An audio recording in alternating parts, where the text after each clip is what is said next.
Infertile CEO cried to her for the first time, "Give me twins and I'll give you everything, even the world." Hello, my beautiful family. Here, when brilliant fertility specialist Dr. Vivian Chen met William Westridge, the coldly efficient billionaire CEO of Westridge Industries, neither expected how their lives would intertwine. He needed her groundbreaking research, she needed funding. But beneath his corporate mask lay a man desperately longing for fatherhood. Welcome to another emotional journey on Love and Twilights with Dr. Phillips. Today's story explores the profound desire for family and how far someone might go to fulfill that dream. Have you ever wanted something so desperately you'd sacrifice everything for it? Or perhaps you've been on the receiving end of someone's desperate plea? I'd love to hear your thoughts in the comments below. If this is your first time joining us, please hit that subscribe button to become part of our beautiful and amazing family where we explore the depths of human connection and the extraordinary lengths people go for love. Now, let's begin. The corridors of Westridge Tower gleamed with polished marble and steel, a testament to its owner's precision and power. Dr. Vivian Chen clutched her portfolio tighter as the elevator climbed to the executive floor. At 34, she had revolutionized reproductive medicine with her breakthrough stem cell therapy, but without substantial funding, her research would remain locked in academic journals rather than helping real patients. The elevator doors parted to reveal a reception area as pristine as an operating theater. The receptionist, dressed in a suit that probably cost more than Vivian's monthly rent, led her through glass doors bearing the Westridge Industries logo. Dr. Chen, a deep voice announced as William Westridge rose from behind his imposing desk. "Your research on regenerative reproductive tissue is remarkable." Vivian assessed him quickly. Tall, broad-shouldered, with salt and pepper hair that added distinction rather than age to his 43 years. His storm gray eyes were analytical, evaluating her as if she were a potential acquisition. "Thank you for seeing me, Mr. Westridge," she replied, maintaining the professional composure that had carried her through male-dominated medical conferences for years. "Please," he gestured to a chair opposite his desk. Behind him, floor-to-ceiling windows showcased the city he practically owned, though Vivian noticed his gaze never lingered on the view. "Your proposal suggests you need 50 million for Phase 2 trials," he stated, opening her file. "Why approach me rather than traditional medical investors?" "Because traditional investors want safe returns. They fund diabetes medications and cholesterol treatments, not experimental fertility procedures." Vivian leaned forward. "Your foundation has a reputation for backing innovations others consider risky." William's expression remained unreadable. "And you believe your treatment will succeed where others have failed?" "I know it will." Vivian pulled up data on her tablet, displaying complex cellular regeneration models. "We've achieved complete spermatogenesis restoration in primate models with previously non-functional reproductive tissue." For the next hour, she outlined her research, surprised by William's incisive questions. Most business executives glazed over during technical explanations, but he seemed to understand reproductive medicine better than some specialists she'd worked with. "Your understanding of fertility medicine is impressive," she remarked. Something flickered across his face, so briefly she might have imagined it. "I make it a point to thoroughly research potential investments. Most CEOs would delegate that. I'm not most CEOs." He closed her file with finality. "I'd like to schedule weekly progress meetings if we move forward. I prefer hands-on involvement with projects of this magnitude." 3 weeks later, their professional relationship began in earnest. William allocated a research wing in the Westridge Medical Center for Vivian's team, providing equipment that exceeded her specifications. Their weekly meetings stretched from 1 hour to 3 as William absorbed complex medical concepts with remarkable speed. By their 5th meeting, Vivian noticed subtle changes in his demeanor around her, a softening of his perpetual frown, Occasional glimpses of dry humor, his gaze lingering when he thought she was focused on her presentations. That evening, he made an unexpected proposal as their meeting concluded. "Dr. Chen, would you join me for dinner tonight? To discuss your progress more thoroughly." She hesitated, sensing a shift in their dynamic. "Is there a concern about the research?" "No," he replied, straightening papers that were already perfectly aligned. "Your work exceeds expectations. I simply prefer discussing certain aspects of the project in a less clinical environment." The restaurant was predictably exclusive, the type requiring reservations months in advance unless your name was Westridge. They were seated in a private alcove with panoramic views of the city lights reflecting off the harbor. William ordered a rare vintage wine without consulting the menu, then surprised her by asking, "Is that acceptable? Or would you prefer something else?" The consideration was unexpected from a man rumored to make billion-dollar decisions without consulting anyone. "Perfect," she replied, studying him. Outside the confines of his corporate kingdom, William seemed different, the rigid set of his shoulders slightly relaxed, his perpetual frown less pronounced. "Tell me about your journey," he said as their appetizers arrived. "How does one become a pioneer in reproductive medicine?" Vivian rarely discussed her personal motivations, but something in his genuine interest prompted honesty. "My mother was told she couldn't have children. 7 specialists confirmed it. Yet here I am." She smiled. "Human reproduction remains partially miraculous despite our scientific understanding. I wanted to create more miracles for people who've been told impossible too many times." William's expression shifted, something vulnerable briefly visible before his corporate mask returned. "And what about you, Mr. Westridge? Your bio mentions building your empire from nothing, but not what drives you." "William, please," he corrected, swirling his wine glass. "What drives me?" His gaze fixed on some distant point beyond the window. "Proving them wrong, initially." "No." He paused, seeming to weigh his next words carefully. "Now I'm not entirely certain anymore." The conversation flowed easily after that, his childhood in poverty, his ruthless climb to success, the companies he'd transformed. When she asked about family, however, a shadow crossed his face. "Not everyone gets everything they want in life, Dr. Chen." "Vivian," she corrected softly. His smile didn't reach his eyes. "Not everyone gets everything they want in life, Vivian." As dessert arrived, rain began streaking the windows, casting them in ethereal blue light. William's fingers tightened around his water glass, knuckles whitening with sudden tension. "There's something I need to discuss with you," he said, his voice unusually hesitant. "Something about why I'm particularly interested in your research." William set down his glass, a man clearly unaccustomed to vulnerability yet forcing himself toward it. "I've been following your work for reasons beyond business interest," he admitted. "I have azoospermia, a complete absence of viable sperm. Childhood mumps that went untreated too long. 15 years of specialists, experimental treatments across 5 countries, nothing has worked."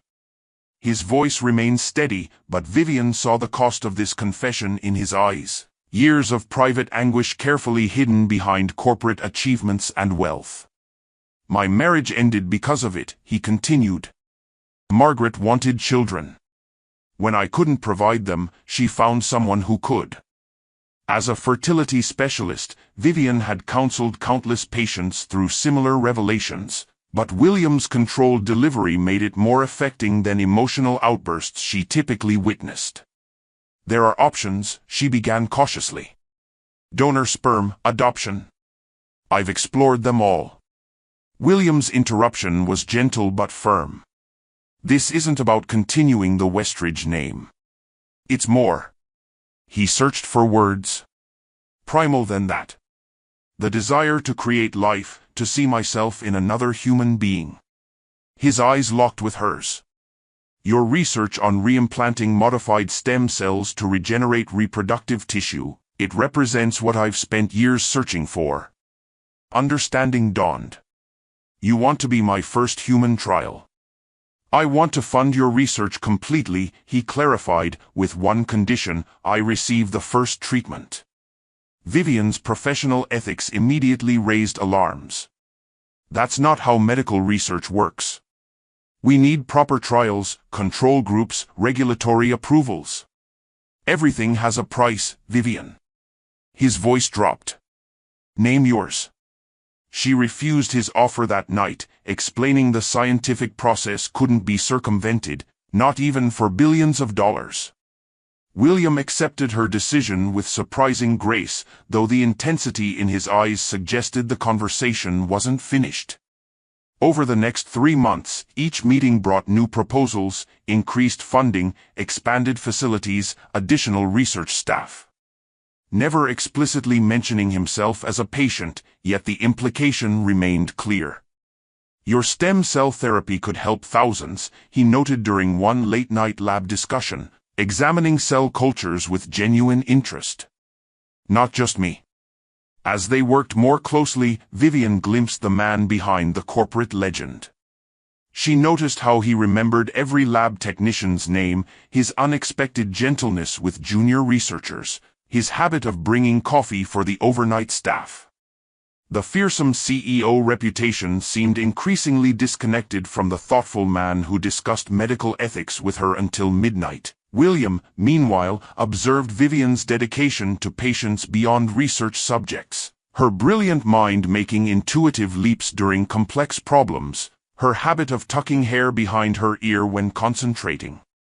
He found himself scheduling meetings unnecessarily, creating reasons to collaborate. For months into their partnership, Vivian arrived at her lab to find William reviewing her latest results, his expression troubled. These numbers are concerning, he said without preamble. Cell viability drops significantly in larger animal models. We're modifying the protein markers to address that, she explained, surprised by his technical understanding. How did you interpret these results correctly? Most MDs struggle with this data. William hesitated, then opened his tablet to display a folder containing thousands of research papers on reproductive medicine. I've been studying since my diagnosis. This represents years of reading, Vivian said, scrolling through meticulously organized research. 15 years, 2 hours daily, he confirmed without emotion. I needed to understand what was happening to me. Doctors speak differently to patients they believe comprehend the science. Vivian studied him with new appreciation. His obsessive thoroughness, initially intimidating, revealed something touching. A man using knowledge to control what his body wouldn't allow him to control. Their breakthrough came unexpectedly one evening as they reviewed failed trials. Vivian, exhausted after 16 hours in the lab, mentioned offhandedly, the hormone sequencing is wrong. We're introducing testosterone too early in the regeneration cycle. William looked up sharply. Like priming an engine before adding fuel. Exactly. Vivian straightened, suddenly alert. We need to create the cellular environment before triggering production.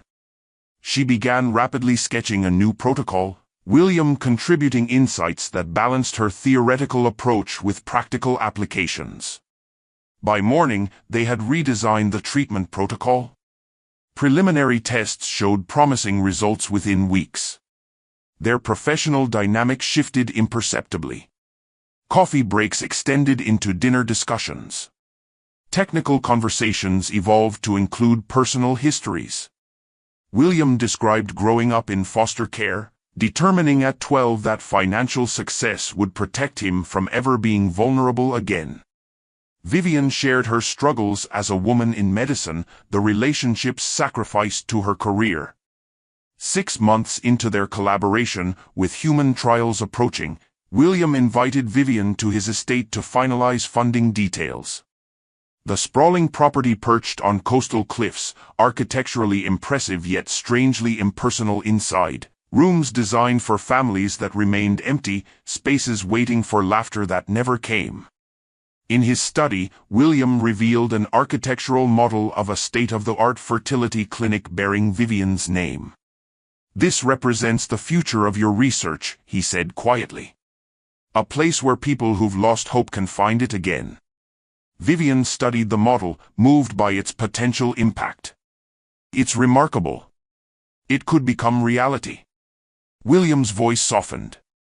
"Along with adequate funding to continue your research independently for 20 years. She recognized the approaching proposition. "In exchange for what?" "Include me in your first human trial group." His request was straightforward. "Not as the only subject, I understand the need for proper scientific process.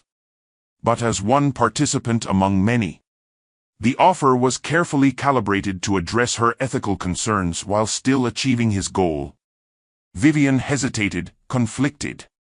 "Even if I agreed, there are no guarantees. The treatment might fail." "I understand risk assessment better than most," William replied. "But your work represents my last hope for biological children." Against her better judgment, Vivian agreed to review his medical history. What she found was heartbreaking: years of invasive procedures documented with clinical precision, each failed treatment followed by increasingly desperate attempts. His most recent experimental treatment in Switzerland had left significant scarring that would complicate her approach. When she presented her findings, William listened with the composed attention of a man accustomed to disappointing medical news. "So it's impossible," he concluded flatly. "Not impossible," Vivian corrected. "But significantly more challenging. We'd need to develop a customized protocol specifically addressing your unique complications." For the first time since they'd met, William Westridge, feared corporate titan, notorious for his emotional control, looked genuinely shaken. "You believe it could work?" His voice held a tremor she'd never heard. "I believe it's worth attempting," she answered honestly. "Science achieves the impossible daily." "But William," she held his gaze. "I need you to understand you'll be a patient, not an investor controlling the process. Medical ethics must guide us, not financial incentives." He extended his hand. "Then we have an agreement, Dr. Chen." As they shook hands, neither suspected how profoundly this partnership would transform them both. The treatment protocol began in early autumn. William insisted on receiving his treatments after hours when the lab was empty, not from embarrassment, Vivian realized, but to maintain the power dynamic with his employees. Even while pursuing his most personal dream, he remained conscious of his corporate image. Vivian established clear boundaries from the first session. "In this room, you're not the CEO of Westridge Industries. You're my patient."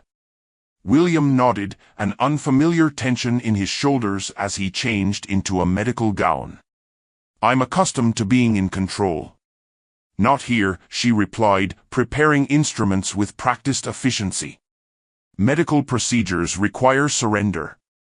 The first treatment involved harvesting remaining non-functional tissue for modification with Vivian's pioneering stem cell therapy. William remained stoic throughout the uncomfortable procedure, his only reaction an occasional tightening of his jaw. As weeks progressed, their relationship evolved. Professional interactions gave way to more personal conversations during treatment sessions. William revealed his passion for astronomy, showing Vivian photos of the observatory he'd built on his estate. She shared her love for classical piano, abandoned when medicine consumed her life. "You should play again," he said during his fourth treatment session, wincing slightly as Vivian administered an injection of modified stem cells. "There's never time." She monitored his vital signs with practiced precision. "There's time for what matters." His eyes met hers. "I built an empire at the expense of everything else. Don't make my mistake." During the 6th week, William arrived for his appointment visibly agitated, his typical composure fractured. Vivian noticed immediately. "We should reschedule if you're unwell." "I'm fine." His clipped tone contradicted his words. The procedure required him to lie still as cellular mapping equipment scanned his reproductive tissue. Halfway through, monitoring equipment registered elevated heart rate and blood pressure. "William," Vivian said firmly. "What's wrong?" "Your physiological responses could affect the treatment." He stared at the ceiling, jaw tight. "Nathan Reynolds called today." "Your former business partner?" "And former best friend." William's voice turned hollow. "He wanted to inform me his wife just delivered twins." "A boy and girl?" Vivian waited, sensing there was more. "His wife is Margaret." "My ex-wife." Understanding dawned. "I'm sorry. Nathan was the first person I told about my infertility diagnosis. He offered support, stood beside me through Margaret's disappointment." William's voice grew strained. "Then consoled her privately when treatments failed." Vivian adjusted the equipment settings, giving him a moment to compose himself. "That must have been devastating." The betrayal was worse than the divorce. His hands clenched into fists. 15 years building Westridge together, and he took the one thing I couldn't replace. The monitoring equipment beeped as his blood pressure spiked. "William, I need you to breathe deeply," Vivian instructed, medical training overriding personal sympathy. "Your physiological response will compromise today's treatment." He complied with visible effort, but the damage was done. That day's cellular integration failed completely, a significant setback requiring protocol adjustments. Later that evening, reviewing the failed results in her office, Vivian was surprised when William appeared in her doorway. "I owe you an apology," he said, his customary authority absent. "My emotional state compromised weeks of work." "The body and mind aren't separate systems," she replied. "Emotional responses affect physiological processes. It's why fertility issues often compound during stress." William entered, closing the door behind him. In the muted evening light, he looked different, not the commanding CEO but a man confronting profound disappointment. "Do you know what it's like?" he asked quietly. "To want something so desperately while everyone around you receives it effortlessly? To have doctors explain that your body has failed at the most fundamental human function?" The raw vulnerability in his question caught Vivian off guard. Before she could respond, he continued. "People assume my drive comes from ambition or greed. The truth is simpler: if I couldn't create a family, I'd create something else lasting. Something that proved my existence mattered." He turned toward the window, silhouetted against city lights. Hearing about Margaret's twins felt like failing all over again. Vivian approached carefully, professional boundaries suddenly blurred by his uncharacteristic openness. "William, I would give everything," he whispered, his voice breaking. "My companies, my wealth, everything I've built. For just one child. For a family of my own." When he turned back, Vivian witnessed something extraordinary, tears tracking silently down William Westridge's face. The man whose emotional control was legendary in business circles. "I'm so tired," he admitted, his voice barely audible. "Tired of building an empire with no heir. Tired of empty rooms in a house designed for a family. Tired of being alone." Without thinking, Vivian reached for him.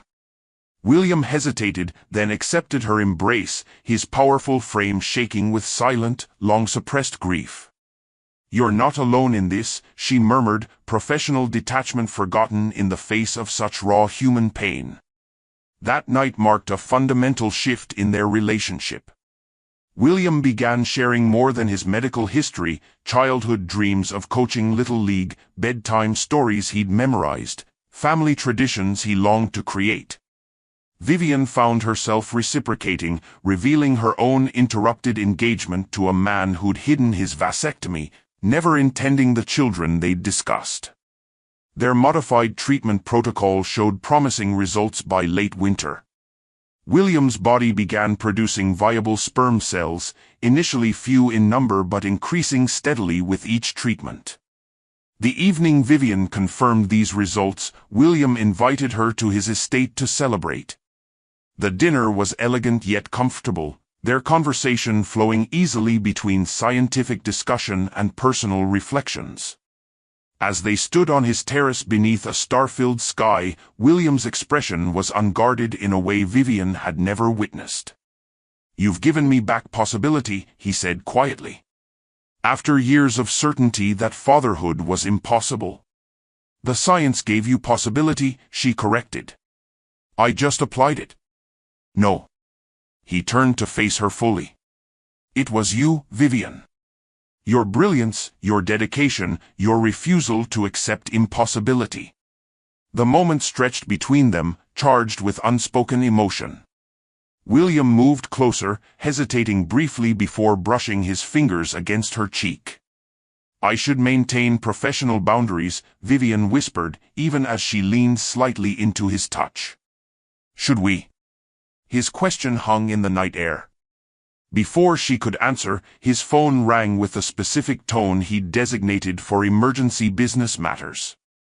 The moment fractured as William answered, his expression transforming instantly to corporate efficiency. "I have to go," he said after a brief conversation. "Crisis with our Asian markets." As his driver prepared to take Vivian home, William hesitated at the door. "We need to continue this conversation." She nodded, conflicted about the boundary they'd nearly crossed. "Professional ethics would suggest." "I'm not talking about doctor and patient," he interrupted gently. "I'm talking about Vivian and William."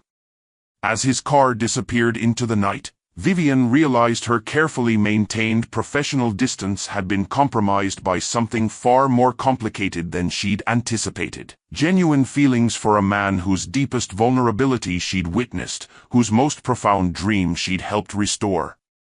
The next 3 months transformed both their professional relationship and treatment outcomes. William's body responded remarkably to the modified protocol, producing increasingly viable sperm cells.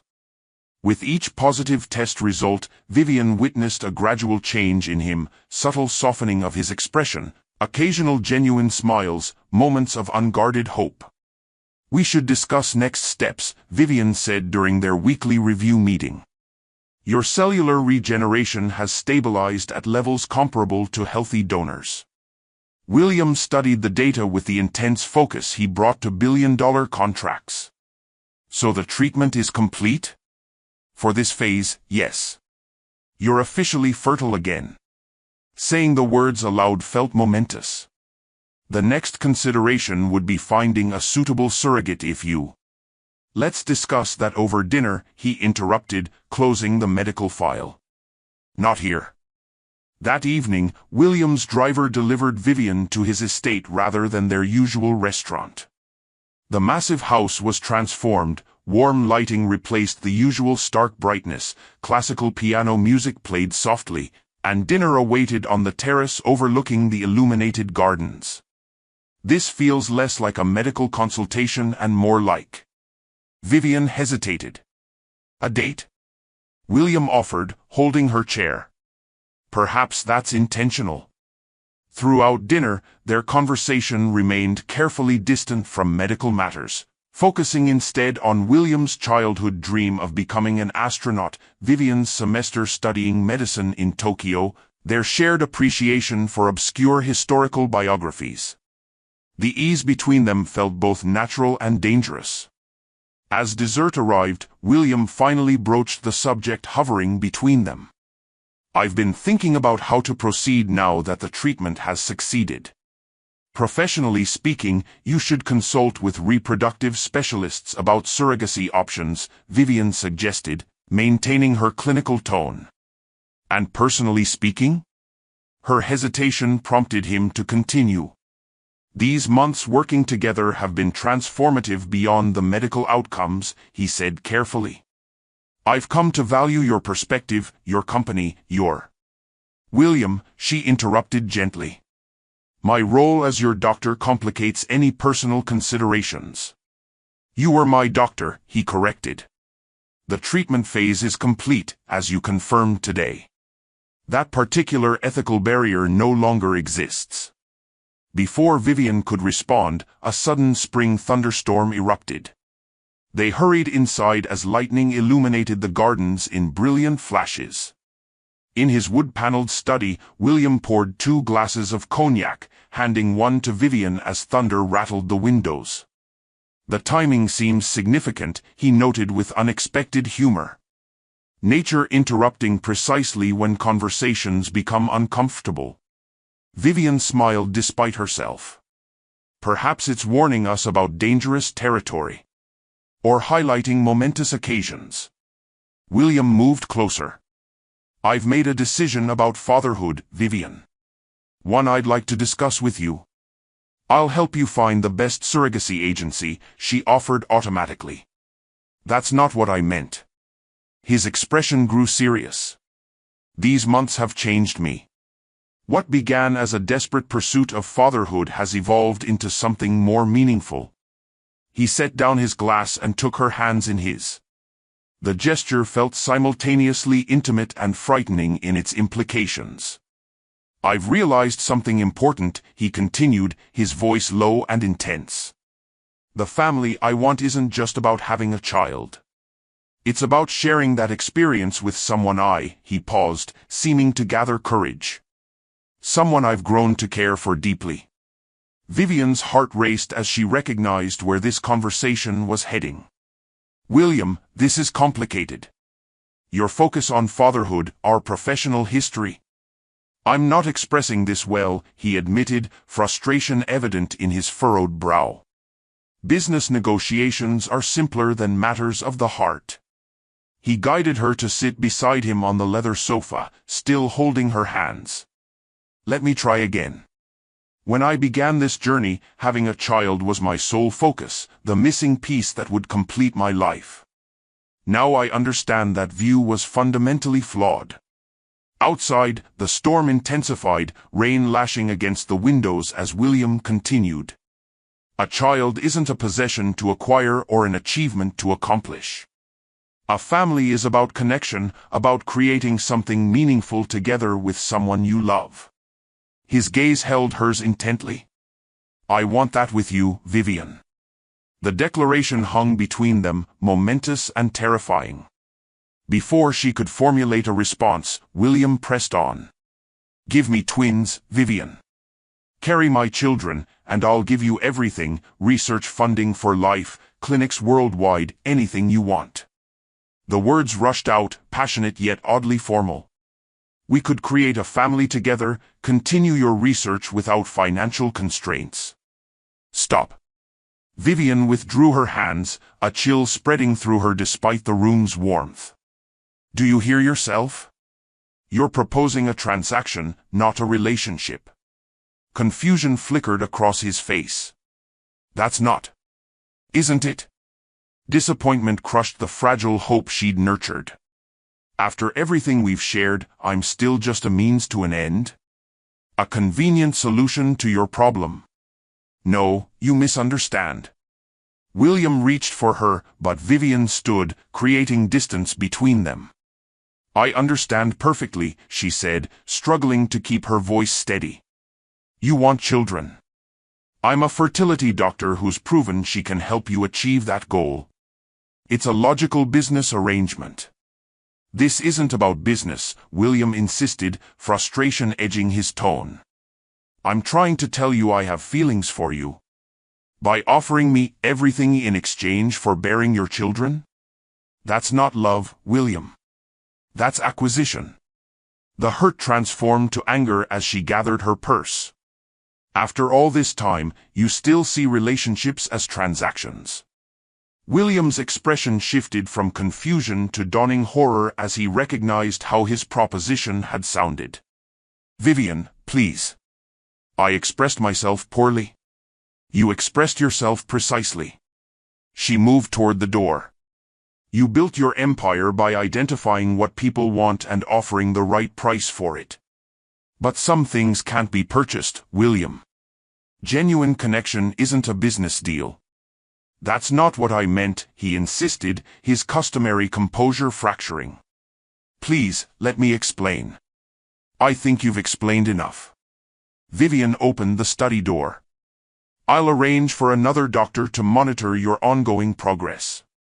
Congratulations on your successful treatment, Mr. Westridge. The formality of his surname struck like a physical blow. William stood helplessly as Vivian walked away, the sound of the front door closing with finality echoing through his empty mansion. In her apartment that night, Vivian sat in darkness, replaying his words. The proposition had revealed the truth she'd tried to ignore, despite their growing closeness. William still viewed life through the lens of acquisition. The man who could purchase anything couldn't understand that the family he sought couldn't be bought at any price. She ignored his calls for days, which became weeks. Her research continued without his presence, the lab feeling strangely empty. She threw herself into work, ignoring the hollow ache when passing his vacant office. What she couldn't know was that William, alone in his mansion, was confronting for the first time how thoroughly his wealth had warped his understanding of human connection, and what it might cost him to learn a different way of loving. 6 weeks after her confrontation with William, Vivian collapsed during a procedure at the lab. Sharp pain had been building in her abdomen for days, but she'd dismissed it as stress-related, focusing instead on her research. The emergency room doctors moved with urgent efficiency as tests revealed the cause, severe endometriosis, previously undiagnosed, with a large cyst that had ruptured. We need to perform surgery immediately, the specialist explained. The endometrial tissue has spread extensively throughout your pelvic region. Groggy from pain medication, Vivian processed the implications with clinical detachment. How severe? The doctor hesitated. Without immediate intervention, your chances of conception will decrease significantly. Even with surgery, there may be permanent damage. The irony wasn't lost on her, the fertility specialist now facing her own reproductive crisis. As nurses prepared her for surgery, a young woman entered carrying an enormous arrangement of blue orchids. These just arrived for you, Dr. Chen. The card read simply, whatever you need. I'm here. W. Vivian's surgical assistant must have called him. She closed her eyes as anesthesia pulled her under, the image of blue orchids following her into darkness. When she woke, the room was dimly lit, monitors beeping steadily. A figure sat in the corner chair, William, unshaven, in wrinkled clothes, reading medical journals in the soft light. You're here, she murmured, voice rough from intubation. William looked up immediately, moving to her bedside. Your assistant called. I hope that's all right. Before she could respond, her surgeon entered, expression carefully neutral, the face doctors wore when delivering difficult news. Dr. Chen, she began gently. The endometriosis was more extensive than imaging suggested. We removed the damaged tissue and cyst, but... The prognosis? Vivian asked, professional training overriding personal fear. Your ovarian reserve is significantly compromised. Future pregnancy would be challenging, perhaps impossible without intervention. After the doctor left, silence filled the room. William stood motionless beside her bed, awaiting permission to speak. Why are you here? Vivian finally asked, exhaustion making her direct. Because despite everything, I care about you, he answered simply. Not for what you can give me. That's a change, she replied, unable to keep bitterness from her voice. William's expression tightened with regret. I deserved that. My proposition was. He searched for words. I've spent so long viewing life through deals and acquisitions that I've forgotten how to connect with people as anything but transactions. He moved closer, his typically commanding presence subdued. The truth is, I fell in love with you, Vivian. The children were an excuse to keep you in my life because I was too afraid to admit what I really wanted. And what was that? She asked, vulnerability making her brave. You, he said quietly. Just you. During her week-long hospital stay, William remained constantly present, arranging consultations with specialists, ensuring her comfort, never once mentioning children or their argument. When discharge day arrived, he waited respectfully for her decision about returning home. I've made arrangements if you'd prefer assistance during recovery, he offered, maintaining careful distance. A nurse, a comfortable hotel suite, whatever you need.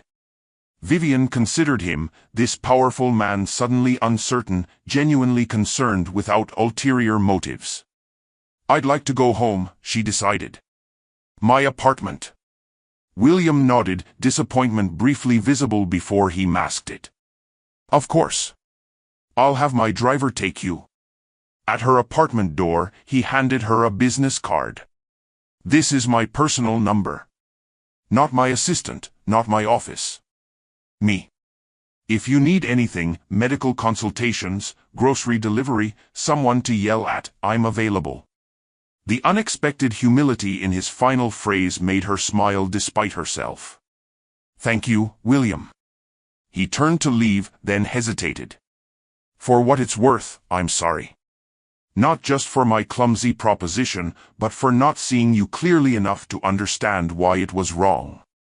After he left, Vivian discovered her apartment transformed, refrigerator stocked with prepared meals, bathroom equipped with recovery supplies, bedroom rearranged for optimal healing.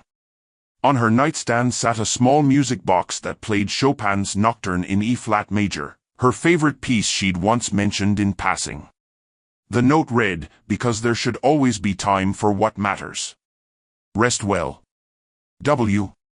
During her recovery, small deliveries arrived daily, fresh flowers, new medical journals, occasionally specific foods she'd offhandedly mentioned enjoying. Never extravagant, never signed, but William's thoughtfulness was evident in each selection. 2 weeks later, Vivian received an unexpected email from the hospital's charity foundation. William had anonymously donated $20 million to establish a women's reproductive health initiative focusing on early detection and treatment of endometriosis. When she texted him about it, his response was simple: it should have been diagnosed earlier. Others shouldn't face the same oversight. 3 months into her recovery, Vivian returned to work part-time. She found the research wing transformed, every suggestion she'd ever made implemented, equipment upgraded, staff increased. Yet William himself remained absent, respecting her unspoken request for space. One evening, reviewing lab results late, she discovered a folder on her desk marked, Personal, Vivian Chen Only. Inside were architectural plans for a comprehensive fertility clinic specializing in both male and female reproductive challenges. A note in William's distinctive handwriting explained, not a proposition. Not a transaction. Simply something meaningful that should exist in the world, with or without my involvement. The funding is secured regardless of your decision about directing it. The next day, curiosity drew her to William's office. His assistant looked surprised. Mr. Westridge sold the coastal property, Dr. Chen. He's been working from the downtown location this month. He sold his house? Vivian asked, confused. The estate had been his pride, featured in architectural magazines. Yes, the assistant confirmed. The proceeds went to establish a foundation for women with reproductive health issues. When I asked why, he said there were too many empty rooms and he'd rather help people who needed it. That evening, Vivian drove to the downtown building. She found William alone in his office, surrounded by documents, looking somehow different, the imposing CEO replaced by a man deeply focused on meaningful work. He stood when he saw her, surprise and cautious hope in his expression. Vivian.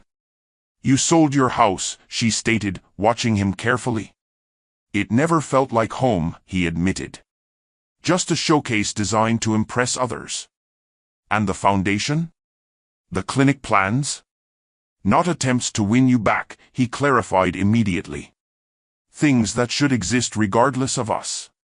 Your medical crisis showed me how wealth could create actual value beyond personal gain. Vivian studied him. The man who once proposed a transactional family now funding medical care for strangers with no recognition sought. I've been thinking about what you said, William continued cautiously. About relationships not being transactions. You were right. I'm trying to learn a different way of. He hesitated. A different way of loving. The vulnerability in this powerful man's expression touched something in Vivian she'd protected since her diagnosis. Perhaps they both had healing to do, his emotional, hers physical. Would you like to have dinner? She asked simply. Not as doctor and patient. Not as business associates. Just as Vivian and William. His smile transformed his entire face. I'd like that very much. Their relationship evolved cautiously over the following months. Dinner conversations extended into weekend walks, museum visits, and quiet evenings discussing everything except their shared medical challenges. William revealed unexpected depths, his volunteer work with foster children, his passion for restoring vintage telescopes, his secret talent for French cooking learned during lonely evenings. Vivian gradually allowed her professional armor to soften, sharing her childhood in a musical family, her abandoned dreams of performing, her collection of antique medical instruments that fascinated and horrified William in equal measure. 6 months after reconnecting, they found themselves on William's new rooftop garden overlooking the city. The space was lush with potted trees and flowering plants, comfortable seating arranged beneath string lights. Unlike his former showcase estate, this space felt personal, created for genuine enjoyment rather than impression. This feels like you, Vivian observed, accepting the coffee he offered. William settled beside her, their shoulders nearly touching. I'm learning to create spaces that reflect what matters, not what's expected. The evening air carried the scent of jasmine as comfortable silence settled between them. Finally, William turned to face her directly. I've been examining property for the new fertility center, he said. The harbor location you preferred is available. That's wonderful, Vivian replied, noticing something hesitant in his expression. Is there a complication? Not with the property. He set down his cup, choosing words carefully. Vivian, we've carefully avoided discussing certain subjects these past months. She tensed slightly. Our medical situations. Yes. He paused. But also our futures, individually and potentially together. The moment felt weightier than their elegant surroundings suggested. Vivian had known this conversation was inevitable, yet still felt unprepared. My feelings for you have deepened, William continued, his voice steady despite the vulnerability in his eyes. I find myself contemplating a future that once seemed impossible. But I need to know if you're considering the same. It's complicated, she replied softly. My condition. I know, he acknowledged. Mine too. But I don't want fear of what might not happen to prevent what could. Vivian studied the city lights below, gathering courage. When I was diagnosed, something shifted in my perspective. As a fertility specialist, I'd always viewed parenthood as the ultimate goal for my patients. Suddenly facing that limitation myself. Changed how you define family, William finished, understanding immediately. Yes. She met his gaze. What I feel for you exists independently from whether we could have biological children. That's something I needed to understand myself before I could express it to you. William's hand found hers, tentative yet sure. I spent years defining myself by what I couldn't create. Meeting you showed me what I could: connection, purpose, meaning beyond legacy. Their first kiss happened beneath those string lights, gentle exploration rather than passionate declaration, a promise of patience rather than urgency. 2 weeks later, William proposed, not with extravagant gestures but during an ordinary morning, Vivian reviewing research in his kitchen while he prepared breakfast. "I want to build a life with you," he said simply, setting a coffee cup beside her laptop. "Whether that includes children or not." Vivian looked up, finding William watching her with quiet certainty. "Just like that? No elaborate setup?" "I thought about renting a hot air balloon or orchestrating something involving dolphins," he admitted with unexpected humor. "Then I realized I simply want ordinary mornings like this, forever." She rose from her chair, touching his face gently. "Yes." They married 6 months later in the rooftop garden, a small gathering of close friends rather than the society event expected of someone with William's prominence. Their vows acknowledged the journey that brought them together, the challenges overcome, the unexpected path toward each other. Life settled into comfortable rhythm. The fertility center, named for Vivian's mother, opened its doors to patients facing reproductive challenges. William refocused Westridge Industries toward medical innovation and sustainable technologies. They traveled, attended concerts, built a home reflecting both their personalities. The question of children remained present yet unspoken, neither wanting to pressure the other with expectations medical science suggested might remain unfulfilled. They discussed adoption occasionally, agreeing to revisit the possibility when they felt ready. 18 months into their marriage, Vivian experienced unusual fatigue and nausea. Medical training suggested obvious possibilities, yet fear of disappointment made her hesitate to consider them. After a week of symptoms, she finally conducted a home test, preparing herself for disappointment. The positive result seemed impossible given her medical history. 3 additional tests confirmed it, each positive result more shocking than the last. When William returned from his business trip that evening, he found Vivian sitting on their bedroom balcony, expression unreadable. "What's wrong?" he asked immediately, kneeling beside her chair. "Not wrong," she whispered, handing him the test results. "Improbable."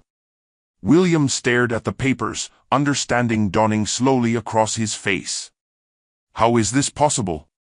"My doctor says extreme cases occasionally resolve partially after surgical intervention," Vivian explained, medical terminology a shield against overwhelming emotion. "Combined with your recovered fertility? We're having a baby?"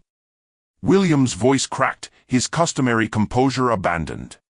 "The ultrasound showed something else," Vivian continued, unable to keep a tremulous smile from forming. She handed him one final image. William stared at the ultrasound, confusion transforming to disbelief. 2 heartbeats. "Twins," Vivian confirmed, tears finally spilling. "A statistical improbability beyond calculation." William's controlled facade crumbled completely. He gathered her into his arms, his body shaking with silent, joyful sobs. After everything. The pregnancy proved challenging. Vivian's medical condition created complications requiring bed rest from the 5th month onward. William rearranged his entire corporate structure, conducting business from their home to remain constantly present. Their medical backgrounds made them hyper-aware of risks, each milestone celebrated with cautious gratitude. At 32 weeks, complications necessitated an emergency delivery. William remained beside Vivian throughout the procedure, his fear palpable yet controlled for her sake. When doctors warned of potential risks to both mother and babies, William's voice broke as he whispered, "She comes first. Always." Hours later, William sat beside Vivian's recovery bed, a tiny daughter cradled against his chest while Vivian held their son. Both infants had arrived small but healthy, defying medical expectations just as their conception had. "They're perfect," William whispered, awestruck at the daughter sleeping against him. "Utterly perfect."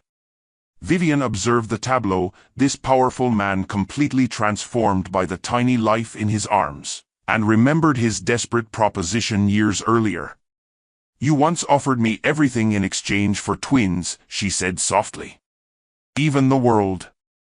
William looked up, love evident in his tear-brightened eyes. I was wrong. They aren't a transaction or acquisition. He gazed down at their daughter. They're a gift I never deserved, with the woman who taught me the difference. In the quiet hospital room, William Westridge, once driven by emptiness he thought only children could fill, discovered the truth. His completeness had come first through loving Vivian without conditions, learning that family forms not through transaction but transformation. The children sleeping in their arms weren't the cause of their happiness but the extension of it, living symbols of hope that arrives most powerfully when we've stopped pursuing it as a possession and started embracing it as a possibility. 3 years passed in a blur of first steps, first words, and countless milestones that transformed William and Vivian's lives. Their home, once meticulously organized, now featured building blocks in business briefcases and crayon masterpieces framed alongside valuable artwork. On a bright spring morning, William sat on their garden terrace watching his children playing beneath the watchful eye of their nanny. Ethan, serious and observant like his father, carefully constructed a tower while Emma, bold and curious like her mother, investigated a butterfly with scientific intensity. They're thoroughly themselves already, Vivian observed, joining him with coffee mugs. William accepted his cup, never taking his eyes off the twins. It's extraordinary how unique they are, despite sharing identical circumstances. Nature versus nurture playing out before our eyes, Vivian agreed, leaning against his shoulder. The developmental psychologist in me is fascinated. The father in me is terrified, William admitted with a chuckle. Particularly when Emma decided to experiment with the fish tank yesterday. The sound of Vivian's laughter still affected him profoundly, this brilliant woman who had transformed his understanding of wealth, success, and family. Their fertility center had expanded to 3 locations, helping thousands of couples navigate reproductive challenges.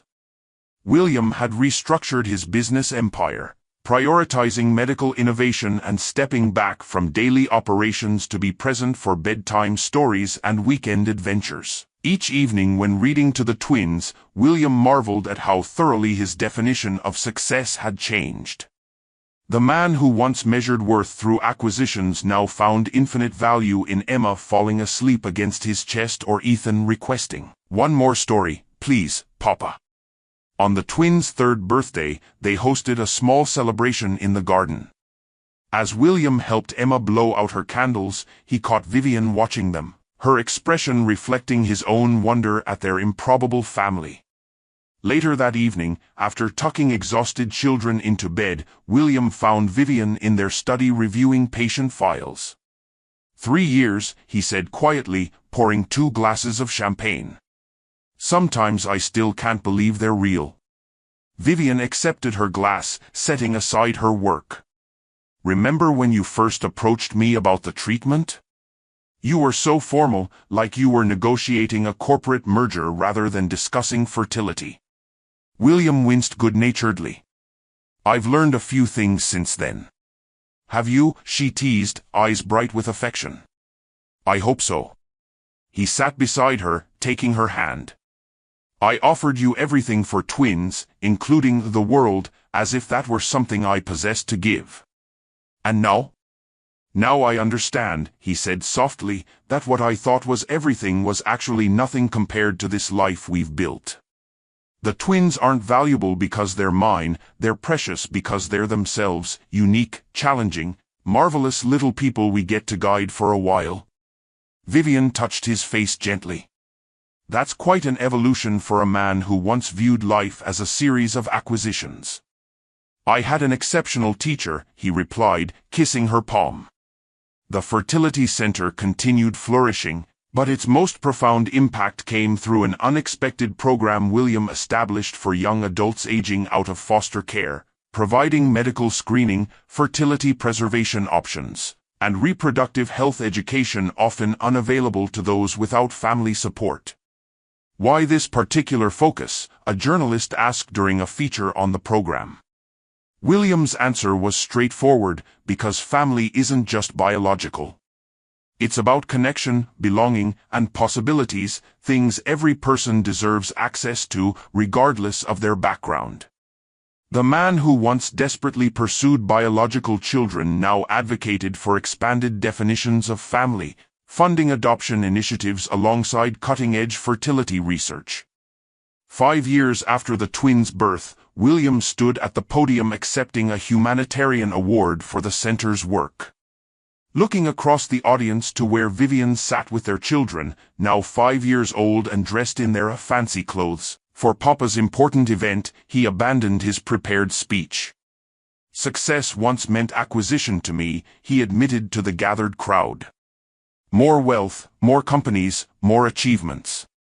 But true wealth reveals itself differently, through unexpected gifts we receive rather than possessions we accumulate. He gestured toward his family. I once thought I needed children to complete my life, to validate my existence.